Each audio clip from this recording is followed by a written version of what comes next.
Welcome back to the Straw Hat Duo. My name's Charlie, and let's go ahead and get into chapter 1054. The first page is a color page spread, and it is of the four emperors. It shows Buggy, Blackbeard, and Luffy all laughing, while Shanks is kind of sitting there with a menacing grin with his sword up. We start out the chapter. Chapter's name is Flame Emperor, which we'll find out a little bit later on why. The chapter starts out with the flower capital of Wano, and we see some people talking, and they notice that Aramaki is approaching the capital. They can sense him to an extent, not future sight, but observation, hockey, all that good stuff. And then we cut over to Aramaki, Green Bull, walking towards the capital, and he's kind of talking to himself, and every step he takes, greenery and forest appears from under his foot. And he's like, the ability to sway others. That's not something you see every day. Then he looks up and he sees the scabbards. Not all of them, but 1, 2, 3, 4, 5, 6 of them there. Kawamatsu, Neko, Denjiro, the dog, Ninja Chick, and Raizo. I have obviously forgotten a few of their names, but hey, you get the idea. He looks up, sees them, and says, you samurai should buzz off while you still can. Raizo's like, a marine. And Denjiro's like, so that's one of, Luffy's enemies. So we should, take him out. Aramaki goes straight into an evil monologue. He's like, do you guys have any idea about how the world works outside? The celestial dragons are gods. And a country like this with no ties to the world government has no standing. Don't be bad at how the world works. And then I'll finish out his speech before I go into some of the stuff that he does. He's like, it's time you guys learn the hard truth. Humanity only got this far by enforcing hierarchies. We've got to put non-affiliated nations like yours in their place. That order is what keeps life going. And then he has one of the probably worst lines. And he's like, prejudice breeds stability. That is a terrible line. But he says this as he's kind of also explaining what his devil fruit is. So as he's doing this, he's attacking the scabbards. The scabbards obviously are cutting off the forest limbs and whatnot, but it doesn't matter. We find out that he's a Logia. He has the forest fruit. It's he says his Logia is power. Logia power is nature incarnate, a source of life that rivals the seas. And then he transforms into a tree. He kind of looks like the tree from Big Mom's Forest, honestly. And then he uses flexing forest muscle and transforms into a tree. At this point, we have a double page spread, and he seems to be overpowering the scabbards, even though they are, doing damage to him. He continues on with his monologue. He says, no laws would be broken if you all died here. And then we see his laugh. It's rah-ha-ha-ha-ha. I wonder how that's going to sound. He's like, you can all go ahead and try and stop me. I'll butcher thousands of your people if that's what it takes to get my hands on Straw Hat Luffy. So, he's obviously not here just to talk. Good to know. At this point, Yamato jumps up, combo overhead, and just slams Aramaki straight in the head, sending him straight into the ground. And as Yamato does that, she's like, it makes me sick. Every word you just said makes me sick. Aramaki kind of looks up, says, man, that hurt. You got some good hockey there. And then Yamato goes on her own little monologue. She goes, these people went through 20 years of tyranny. Now they're finally able to celebrate their liberty. No way I'm letting a soul take that away. And Aramaki's like, yeah, and who are you? Why should I care? Yamato's like, yeah, I'm Yamato, Kaido's son. And this shocks Aramaki. And then Pink Dragon joins the fray. Momo comes in, flying in, says, well said, Yamato, and we have no intention of permitting you to lay a finger on our recovering heroes.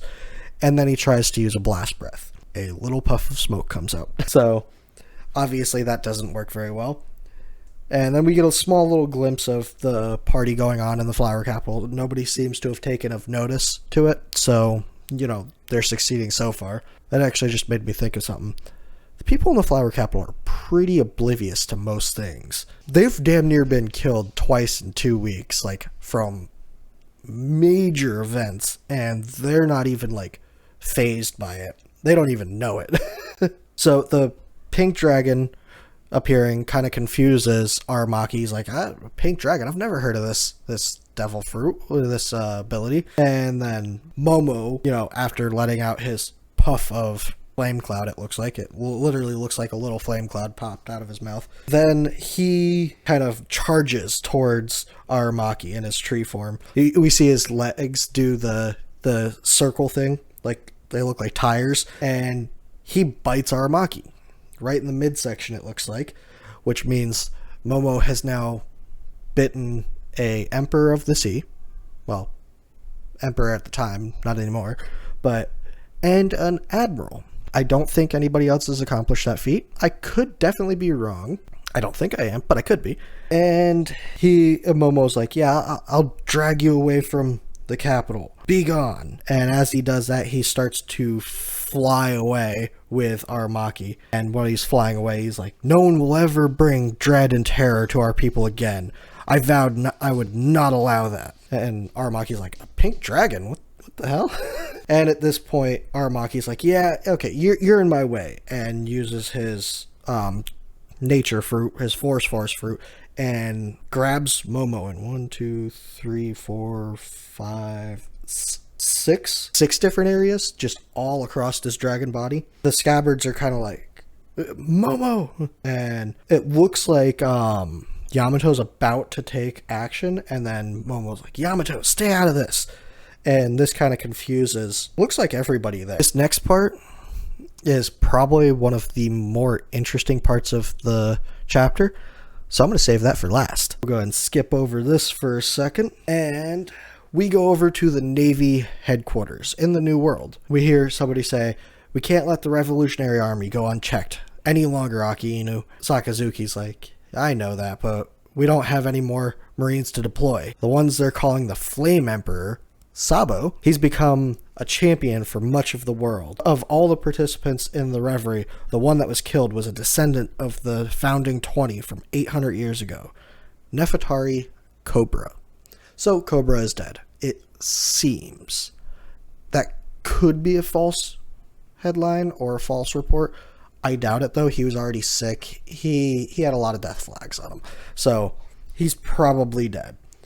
And they're saying that Sabo assassinated King Cobra. I don't think that's the case unless it was an accident, but I don't see that happening. I think it was more or less wrong place, wrong time for Sabo. He made his headlines and they're like, hey, we can kill Cobra and pin it on Sabo.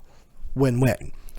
That's what I'm thinking happened with that. And then they say a few hours before that, they attacked the homes of the celestial dragons in the Holy Land, destroying a monument of the divine dragon claw. So, they say that they blatantly declared war on the world, which, I mean, they're the revolutionaries. That's literally what they're doing. They're like, hey, we're going to liberate the world from the government. How is that not declaring war already? We see that Admiral, Aramaki and Fujitora took charge of the Navy defenses in the Holy Land. They tried to fend off the revolutionaries, but in the end, the revolutionaries managed to free Kuma, which, cool. He could be an asset if he recovers, if he's alive to an extent. Kuma was kind of ready to give himself up to the scientist. So they freed him and managed to escape. And then we see Aki Inu, Kizuru, and somebody new sitting here talking in the Marine headquarters. The new guy, which we find out his name is like Black Horse or something like that. I don't remember how to say it in Japanese, but found out that's him saying, I'm sure the admirals were restricted because of, where they were fighting. Aki Inu's like, yeah, don't give him excuses. I don't care. Aki Inu's like, not only was it King Cobra assassinated, but Princess Vivi is gone missing now. So I'm thinking Vivi probably went with Sabo because she knows that Sabo is Luffy's brother. I mean, it's common knowledge at this point. They say it in this chapter. I don't remember if it was, I'm pretty sure it was mentioned before that, but I'm not positive. She is friends with Luffy. So if she was under threat and she saw Sabo there, even though it's said that Sabo killed her father, she would have likely known who killed her father actually, and would have escaped with Sabo to break the story at some point that, hey, the government killed Cobra, they're all working in the revolutionaries' effect. You know, it would be a solid plan. It could also be that Vivi is being detained by Eam. Who knows? Maybe we'll find out in another 100 chapters. But then we go back over to Tensei, I think his name is, you know, Black Horse. And he's like, we're investigating how these cases are connected. I bet Alabasta's in chaos, Aki Inu says. And then somebody says, their ship hasn't even left the red port. Hard for anyone to come and go, given the circumstances. Caesar is like, does that mean we can close the case on the attempted murder of Charlos? And Saint, the weird-looking guy, Morsgard, or something like that, he excused the criminals in the Holy Land, but God's knights have jurisdiction to mitigate. It's a complicated situation, to say the least. Leave it to them. So the celestial dragons seem to have their own judicial system, so to say, I guess, above the Marines. The Marines are not able to interfere, which makes sense because the celestial gods the celestial dragons see them as gods among humans.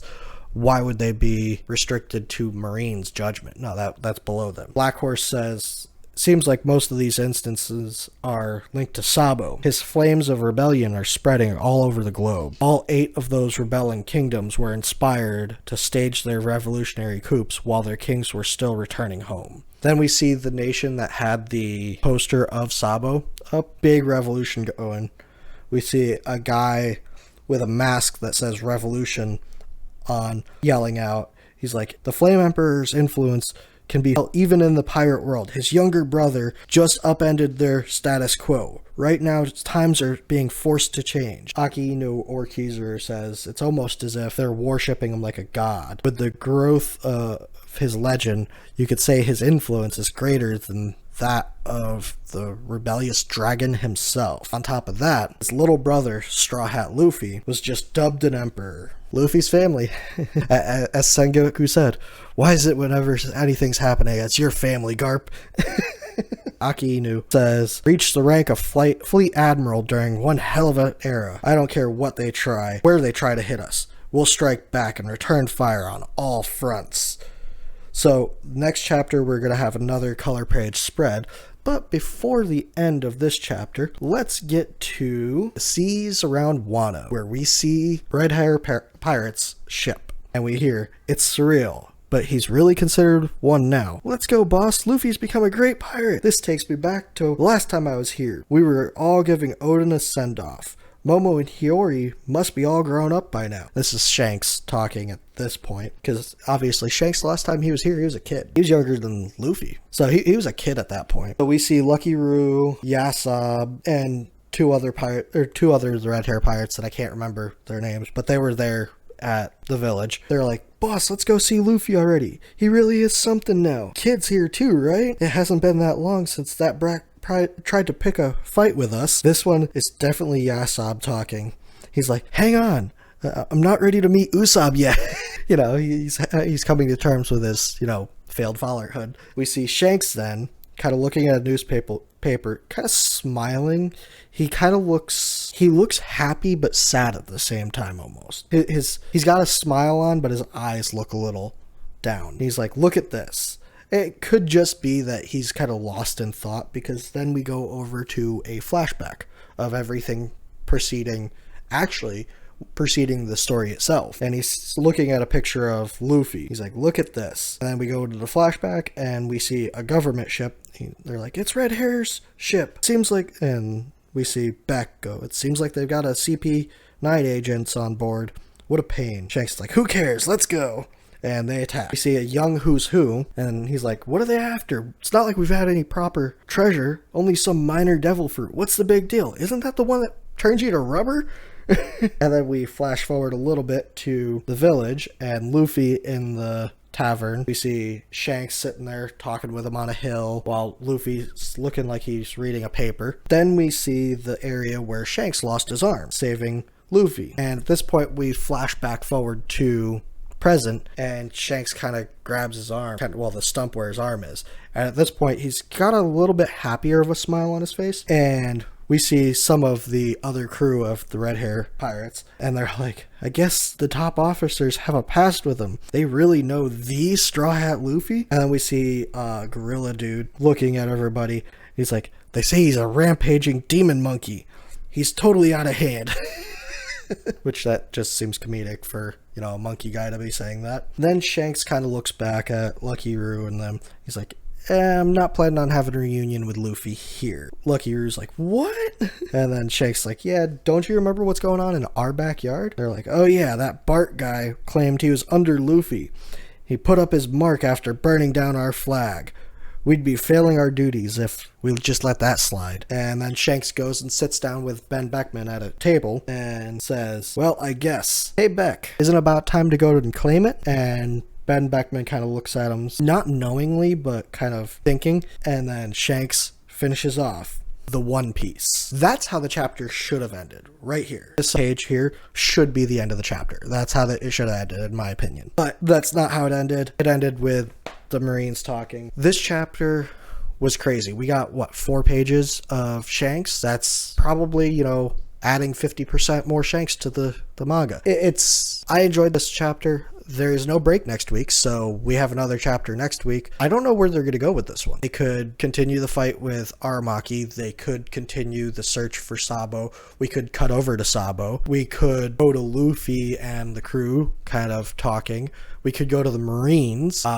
We could go with Shanks. There's so many places that this could just kind of split off.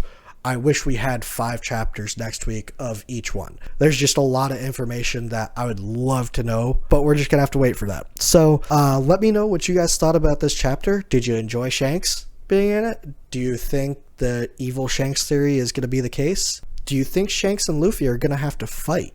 Because Shanks is now joining the fight for the One Piece, right? Well, the way he put it is he knows where it is. He's just going to go claim it. So is Luffy and Shanks going to get to Laugh Tale at the same time? I mean, who knows? Shanks has been at this for a lot longer. If Luffy already has all the information he has, Shanks could very well have all the same information. Shanks is resourceful. I'm excited to see where this goes. Let me know what your thoughts are on the chapter. Let me know what you think is going to happen next, and we'll see you in the next one.